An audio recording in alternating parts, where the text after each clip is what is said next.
undeniable Riz, John Leguizamo. Not only does John have Riz, but he's earned both Tony and Emmy wins and has appeared in over 100 films. Wow. Super Mario Brothers, Moulin Rouge, among my favorites, Encanto, the voice of Bruno. Now John is starring in a new dramatic TV series, and once again, he's getting Emmy buzz. Please welcome the Rizinator, you might say, John Leguizamo!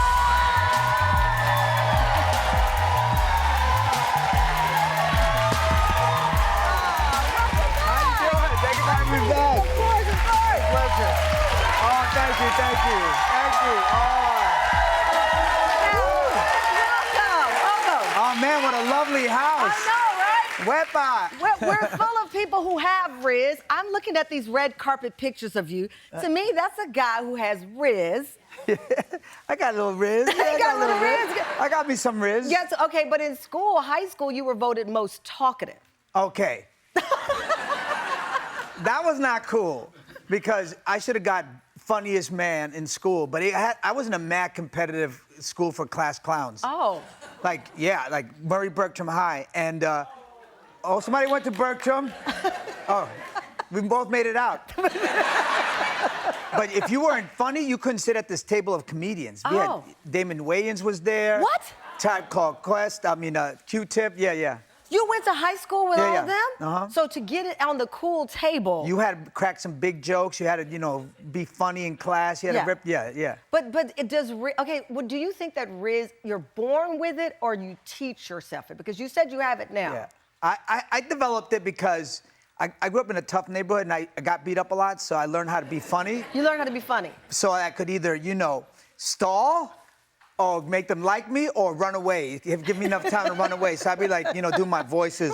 Lucy, don't do that to me.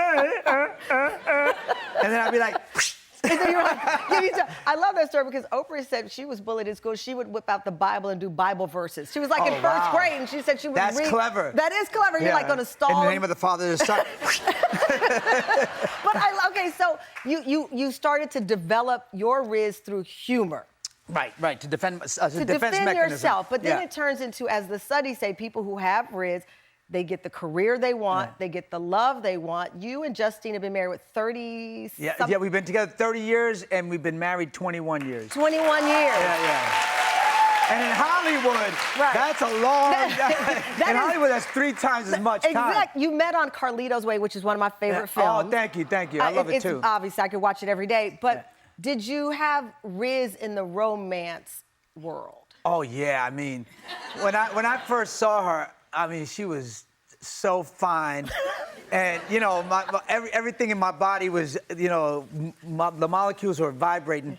And she worked costumes, and she told the costume designer that she wanted to be the one to meet me, to bring me.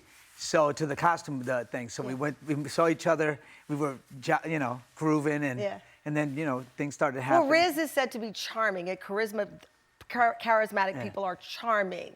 What was your weapon?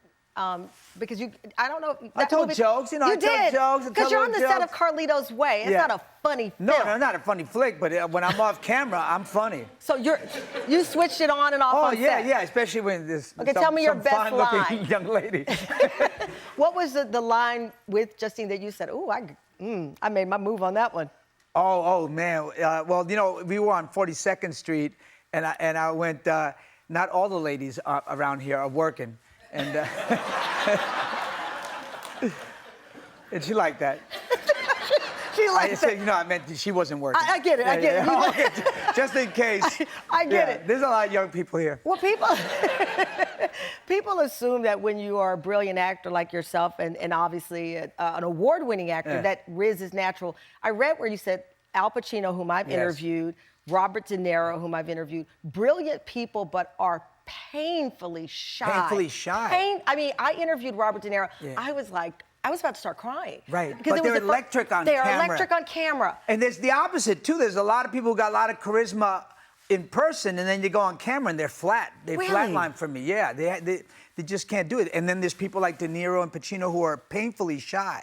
And then on camera, they save it all for camera because they're in a character, they feel safe, and they create this electricity. What character would you say, if we met this person, would be the most charismatic person? In person or yeah, on the camera? character on the characters that you've played, like Oh. Vinny, Son of Sam, Yeah, for yeah. example, which I Oh, know was a breakthrough character for you. Yeah, I mean, before that time, you know, Spike Lee was my ally, Yeah. you know, and the black community has been an ally to me for my whole life, and the Jewish community, because being a Latin man, you just didn't get your props. You would, no matter how talented you were, nobody was giving you a shot. And Spike Lee had the courage to make me the lead in Summer of Sam. Yeah, Summer of Sam. And Really? that was. Because I was playing a lot of drug dealers. I was playing so many drug dealers that the studio started paying me on the street corner with unmarked bills. Okay, do you think honesty helps build charisma? Because you are brutally honest about Hollywood. You call it as you see it. You are unapologetic. Hollywoodn't is what I called it, yeah.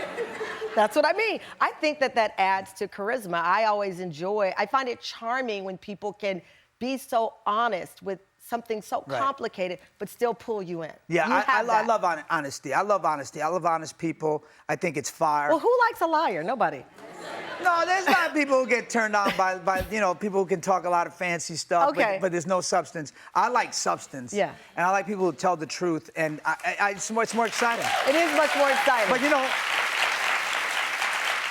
as a person of color, as a Latino man, all I got is my honesty. That's my weapon against the system, because the system is hard. You know, we're 30% of the population, 20% of the population, 30% of the box office, 30% of subscribers on streaming, 30% of the sports fan, 30% of the veterans, and yet we're less than 6% of the faces on camera, less than 1% of the executives, and I'm talking about everywhere, corporations, tech companies, hospitals, banking, we're just invisible everywhere in the seats of power.